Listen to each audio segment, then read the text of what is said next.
I have been an architect for over 40 years, and I know that every great structure depends on the integrity of its foundation. At 68 years old, I believed I was finally building something that would outlast my own bones. Sitting in that sterile clinic room, I felt a surge of pride that was almost embarrassing. My wife Kiara sat on the edge of the examination table. She was 35 years old, a vision of elegance with skin like polished mahogany and a smile that could light up the darkest construction site.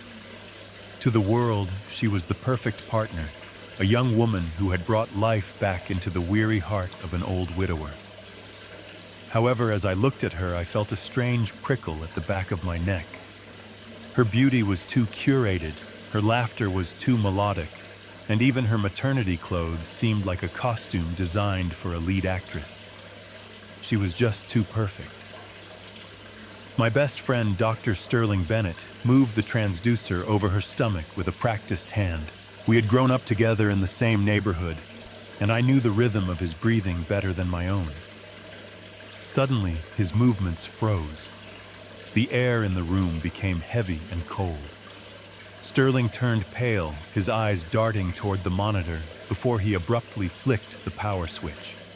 He claimed the machine was experiencing a technical malfunction and asked Kiara to go to the front desk to fetch the physical maintenance logs. Kiara protested at first, but she eventually left the room with a graceful sway of her hips. The moment the door clicked shut, the silence became deafening. Sterling did not just hand me a piece of paper. He lunged forward and grabbed my forearm with a grip so tight it left bruises. His eyes were wide with a mixture of terror and desperation. He whispered that my soul was in grave danger and that I needed to listen carefully. He shoved a crumpled note into my palm and forced me to close my fingers around it. My heart hammered against my ribs like a trapped bird. I opened the paper and felt the world tilt on its axis. The note stated that Kiara had undergone a total hysterectomy in 2018. She was physically incapable of being pregnant. The last 3 words were written in heavy, jagged ink. Get a divorce immediately. The drive back from the clinic was filled with a suffocating tension that Kiara seemed completely oblivious to. She leaned back against the leather seat of the luxury sedan, sighing with a theatrical exhaustion that made my skin crawl.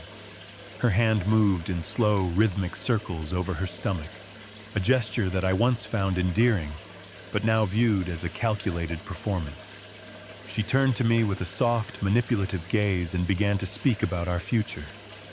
She mentioned that life was so unpredictable and that we needed to ensure the baby was fully protected. She suggested that it was the perfect time to revise my will and finalize the new trust funds. Every word she uttered felt like a brick being added to a wall intended to entomb me. I gripped the steering wheel until my knuckles turned white. I looked down at my hands, the same hands that had drafted blueprints for skyscrapers and managed multi-million-dollar projects with unwavering precision. These hands had once felt like the tools of a master creator, yet now they were trembling. I realized with a sickening jolt that I was no longer the architect of my own life. I had become the prey in a trap that I had unwittingly helped to build. The betrayal tasted like ash in my mouth. When I signaled to turn toward our gated community, Kiara suddenly sat upright. She insisted that we change our plans and drive straight to the home of my son Dante. She claimed that she had an uncontrollable craving for the specialized lemon pepper chicken that my daughter-in-law, Tiana, prepared. Her voice carried a strange, insistent edge that brooked no argument. It was not just a request, it was a demand wrapped in a smile. I looked at her and saw a flicker of something conspiratorial in her eyes. I began to wonder why my young wife was so desperate to be around Tiana. The connection between them felt unnatural and forced like a bridge built on hollow ground. I turned the car toward my son's house, feeling like I was driving deeper into the heart of a conspiracy. We entered the home of Dante and Tiana, a grand estate that my own hard-earned capital had erected from the red clay. As I sat at the head of the long mahogany dining table, I observed the crystal chandeliers and the expensive art pieces lining the walls. Every opulent detail was paid for by my 40 years of relentless labor, yet now it felt more like a museum of greed than a family sanctuary. Tiana, my daughter-in-law, poured the wine with a plastic smile that failed to reach her eyes. She began to chatter incessantly about the future, emphasizing that the child Kiara was carrying deserved to be raised in an environment of absolute luxury. She spoke of elite private schools and international travel as if she were making a shopping list for a life she had never worked a single day to afford. I set my cane aside and looked directly at her, letting the silence stretch until it became agonizing. I calmly announced that I had experienced a change of heart regarding my final will. I informed everyone at the table that if for any reason the child was not my direct biological heir, I would be donating 70% of my entire estate to a scholarship fund for underprivileged black youth in our old neighborhoods. I added that the remaining 30% would be used to maintain other charitable endeavors, leaving nothing for those who refused to build their own legacy. Immediately, the atmosphere in the room froze like ice. The only sound was the awkward clink of silverware against porcelain. I saw Kiara and Tiana exchange a sharp, predatory glance, a silent communication so toxic it made the hair on my neck stand up. It was not the look of strangers, but the synchronized reaction of conspirators who had just felt the floor drop beneath them. My son Dante kept his face buried in his plate. I noticed beads of sweat beginning to form on his forehead, despite the cool air in the room. He did not dare to raise his eyes to meet mine, and his hands trembled so violently that he nearly dropped his wine glass. His cowardice was the loudest answer to the suspicions burning in my chest. That night, the darkness of our bedroom felt like a heavy shroud, but my mind was sharper than a razor. I lay on the expensive silk sheets, forcing my breathing to remain slow and rhythmic, a skill I had learned during long nights on construction sites decades ago. Around midnight, I felt the mattress shift as Kiara slipped out from under the covers. She moved with the silent grace of a predator, her footsteps making no sound on the thick carpet. I waited for 10 seconds before I rolled out of bed, my joints aching as I crept toward the master bathroom. I pressed my back against the cold wallpaper, my heart drumming a frantic rhythm against my ribs. I peered through the tiny gap in the door hinge, and what I saw destroyed the remaining pieces of my world. Kiara stood before the vanity mirror, her beautiful face twisted into a mask of pure contempt. She reached under her maternity dress and began unfastening a series of hidden industrial straps. With a grunt of effort, she peeled away a massive, heavy slab of flesh-colored silicone. She tossed the fake belly onto the marble counter with a sickening thud. Her stomach was perfectly flat, showing no sign of the child I had prayed for. She took a deep breath of relief and began rubbing her back, as if she had been carrying a heavy rucksack all day. She grabbed her phone and dialed a number with trembling fingers. When the person on the other end answered, her voice was cold and venomous. She told the caller that the old man was falling right into the trap and that everything was proceeding according to plan. She said that as long as Tiana delivered her baby on schedule, they would be set for life. She laughed, a sharp and hollow sound that echoed against the tile walls. I felt as though a physical hand had reached into my chest and squeezed my heart until it nearly stopped. The pain was blinding, a mixture of cold fury and devastating grief. This was not just the simple greed of a young wife. It was a calculated family conspiracy, a multi-layered betrayal that involved my own flesh and blood. I was not a husband or a father to them. I was merely a vault to be cracked. I retreated into the shadows of the bedroom, the silence of the house now feeling like the silence of a tomb. The next morning, I did not confront them with the fire raging in my soul. Instead, I drove to a small smoke-filled diner in the heart of Harlem to meet an old friend named Elias. Elias was a retired detective who had spent 30 years walking the toughest beats in the city, and he knew how to find the rot hidden beneath a polished surface. I slid a folder across the scratched laminate table and told him I needed to know every dark secret belonging to Kiara and Tiana. Elias nodded, his eyes weary but sharp, and promised to dig into the shadows where the truth lived. 2 days later, we met again in the back of a quiet jazz club. Elias laid out a series of documents that felt like a death sentence to my remaining illusions.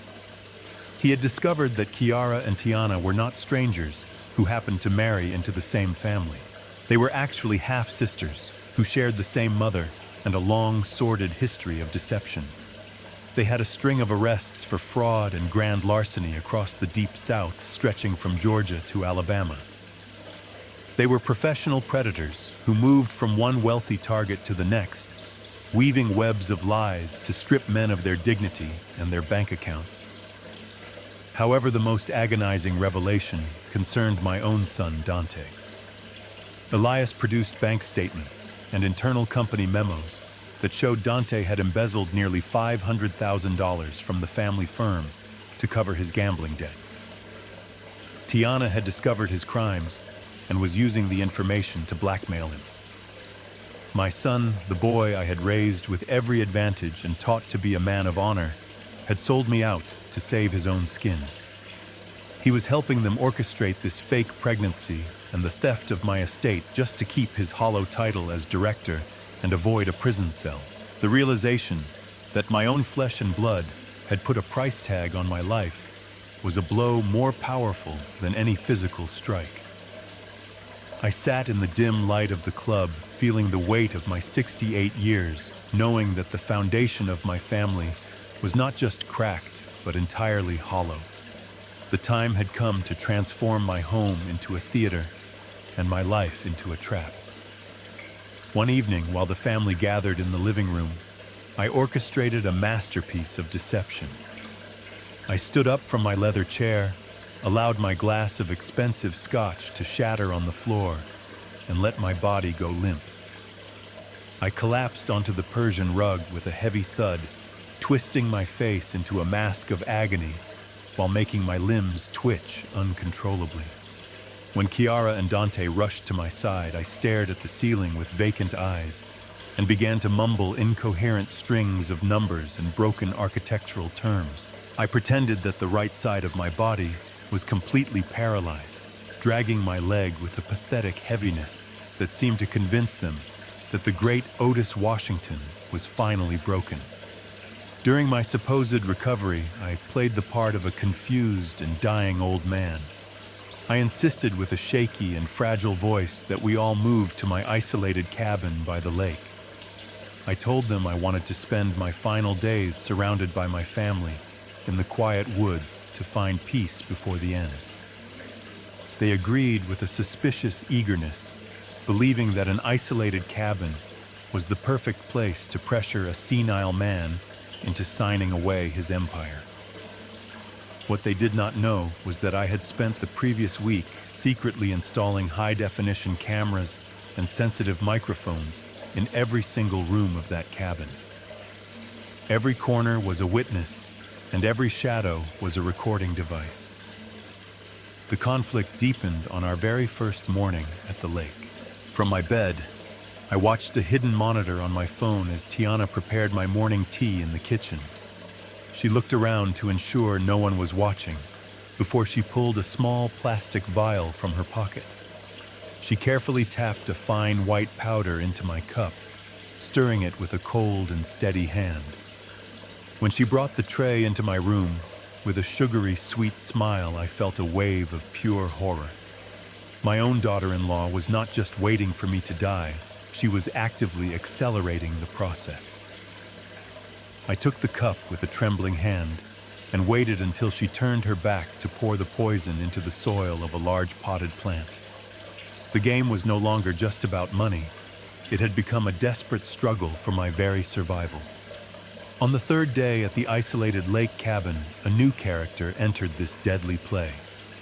A muscular young man named Jackson arrived at the front door, introducing himself as a gardener hired by Dante to clear the overgrown brush surrounding the property. He moved with an arrogant confidence that immediately made my instincts flare. Through the lens of a hidden camera I had installed near the back porch, I watched Tiana look at him with a raw hunger that she had never shown toward my son. In a careless moment behind the tool shed, I saw Jackson place his hand firmly on Tiana's pregnant belly and kiss her with a deep familiarity. In that moment, the truth hit me like a physical blow. The child inside Tiana was the blood of Jackson. He was not a gardener, he was her true lover, and a critical operative in this conspiracy to dismantle the Washington legacy. That night, a massive storm swept across the lake, causing the branches of ancient pine trees to claw at the tin roof of the cabin like desperate fingers. Taking advantage of the rhythmic the-ahum of the heavy rain and the occasional roar of thunder, the three traitors, Kiara, Tiana, and Jackson, gathered in the living room directly beneath my bedroom. I slipped on my headphones and listened to their voices through the high-sensitivity recording equipment. Jackson spoke in a cold, flat tone, insisting that they could not afford to wait much longer because I seemed to be recovering far too quickly for their comfort. He proposed a horrific plan to stage an accidental fire immediately after Tiana gave birth. He explained that a tipped kerosene lamp in the bedroom of a senile old man would cause zero suspicion from the local authorities. Kiara agreed instantly, stating that she was exhausted from playing the role of the devoted wife to a walking corpse. They laughed together about how they would divvy the insurance money and my vast holdings once I had been reduced to ash. Sitting alone in the darkness upstairs, I felt a chilling electricity run down my spine. I had held a tiny hope for a shred of remorse from the home, but now I knew I was facing literal demons. The final battle lines were drawn, and my life now depended on every second of vigilance I could muster. The pressure of the impending crime and the howling storm outside finally broke the fragile calm within the cabin. In the middle of the night, a piercing scream shattered the silence as Tiana collapsed in the hallway, her water breaking prematurely due to the immense stress of their own wicked game. The storm had turned into a monster, knocking down trees that blocked the only road back to the city and cutting the phone lines. Kiara and Dante spiraled into a state of useless, high-pitched panic. Dante paced the room while breathing into his hands, and Kiara shrieked about how this was not part of the timeline they had discussed. They were two children trapped in the bodies of greedy adults completely incapable of handling a real crisis. Suddenly, the frail and trembling version of Otis Washington vanished. I stood up from my chair with a fluid strength that shocked them into silence. My spine straightened like a steel beam, and my eyes, which had been vacant for weeks, became as sharp and cold as shards of flint. I did not ask for permission. I seized absolute command of the room. I looked at Kiara and barked an order for her to boil water on the gas stove immediately. I grabbed Dante by his collar and told him to gather every clean towel in the house or get out of my way. My voice was a thunderclap that cut through their hysteria. I moved with the precision of a master architect overseeing a complex build. I rolled up my sleeves and began preparing the birthing area on the sturdy oak table, ignoring the look of pure terror on their faces as they realized the old man was very much awake. I was the only person in that cabin with the iron will to navigate the chaos. I felt a grim satisfaction as I watched them scramble to obey me. They had spent months treating me like a piece of furniture to be discarded, but now their entire future and the life of that child depended on the very man they had planned to murder. I was no longer the victim. I was the director, the doctor, and the judge, all rolled into one.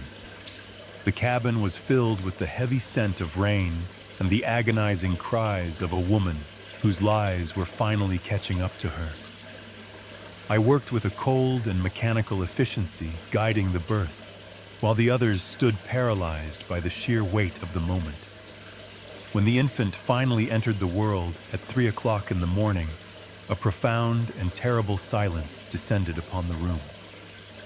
I held the crying boy in my arms and felt the final pillar of their deception crumble into dust.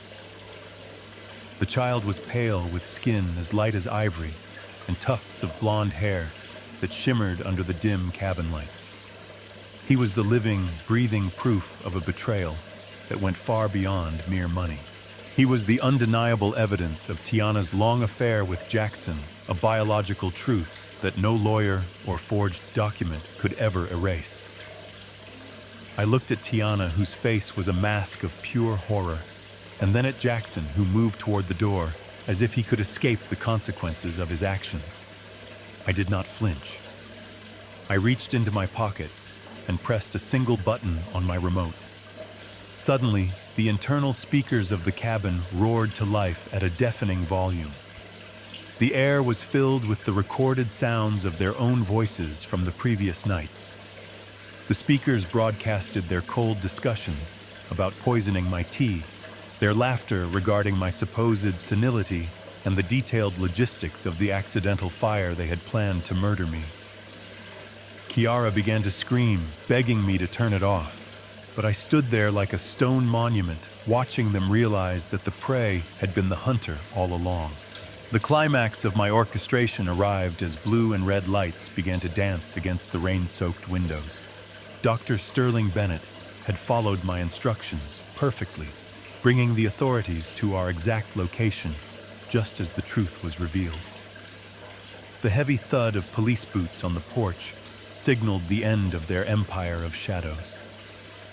As the officers burst through the door with their weapons drawn, I saw the arrogance drain from the faces of my enemies. They were surrounded by the law and by the echoes of their own treachery. I handed the child to a female officer and stepped back into the shadows, finally breathing the clean air of justice. The chaos of the arrest felt like a surgical removal of a long-standing cancer. I watched with a heavy heart as the officers placed Kiara and Tiana in handcuffs, their faces twisted with a mixture of shock and venomous hatred. Jackson attempted to sprint toward the dense woods, hoping the shadows of the lake would swallow his crimes. But the authorities were faster and tackled him to the muddy ground near the porch. The symphony of sirens and shouting was the sound of my old life collapsing to make way for the truth. Dante, my only son, collapsed onto his knees at my feet, his tears soaking into my trousers as he begged for mercy. He wailed about his debts and his fear, looking like a broken child rather than the man I had hoped he would become. I looked down at him and felt a profound sense of pity instead of rage. I told him that I would not send him to prison because he was still the son of his mother, but I declared that our path together ended here. I informed him that I was stripping him of every cent of his inheritance and removing his name from the family trust. I left him with nothing but his freedom and the 2 empty hands he had used to betray me. 1 week later, the cabin was silent and the air was crisp. I sat on the wooden deck with Sterling, the only man who had remained loyal when the foundation of my world crumbled. We did not speak much, as the quiet lapping of the lake water against the shore said everything that needed to be said. We shared a bottle of vintage red wine and watched the sun begin to rise over the horizon, painting the sky in shades of gold and deep purple. At 68 years old, I realized that I had lost a fortune in family, but gained a wealth of spirit that no bank could hold. I was finally surrounded by honesty instead of expensive lies. I felt a deep, unwavering peace settle into my bones, knowing that I was the richest man in the world because I was finally free. Wealth is not measured by the numbers in your bank account, but by the peace in your soul and the loyalty of those you keep close. We often spend our lives building fortresses for people who are only waiting for us to fall so they can scavenge the ruins. Remember, getting older doesn't mean getting weaker. It means your vision becomes sharp enough to see through the masks. Never be afraid to burn down a house full of lies to build a small, honest life on the ashes. Your dignity is the only inheritance that truly matters.